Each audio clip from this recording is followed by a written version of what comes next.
જામનગર જિલ્લામાં કમોસમી વરસાદના કારણે ખેતીને થયેલા નુકસાન સામે ખેડૂતોને રાહત આપવા માટે સહાય ચૂકવણી શરૂ કરવામાં આવી છે। અત્યાર સુધીમાં જામનગરમાં કુલ 1.31 લાખ ખેડૂતોએ સહાય મેળવવા માટે અરજીઓ કરી, જેમાંથી પ્રાથમિક તબક્કે 1643 ખેડૂતોને સહાય ચૂકવવામાં આવી। આ ખેડૂતોને કુલ રૂપિયા 5.43 કરોડની રકમ ચૂકવવામાં આવી। સરેરાશ દરેક ખેડૂતને રૂપિયા 33,049 ચૂકવણું થયું।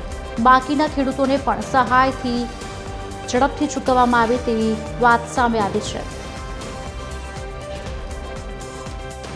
જામનગરમાં હાલની પરિસ્થિતિમાં 1,32,000 જેટલી અરજીઓ થયેલી છે અને એ સાથે સાથે પેમેન્ટની પ્રક્રિયા પણ ચાલુ કરવામાં આવેલી છે, જેમાંથી 1643 ખેડૂતોને લગભગ 5.43 કરોડ રૂપિયા જેટલી સહાય પણ તેમના ખાતામાં જમા કરાવવામાં આવેલ છે। અને હજી તમામ ખેડૂત મિત્રોને વિનંતી કે જે કોઈને અરજી કરવાની બાકી હોય તો 14 તારીખથી અરજી ચાલુ થયેલ હોય, 15 દિવસ માટે અરજી ચાલુ હોય તો પોતપોતાની અરજી સમયસર કરી દે।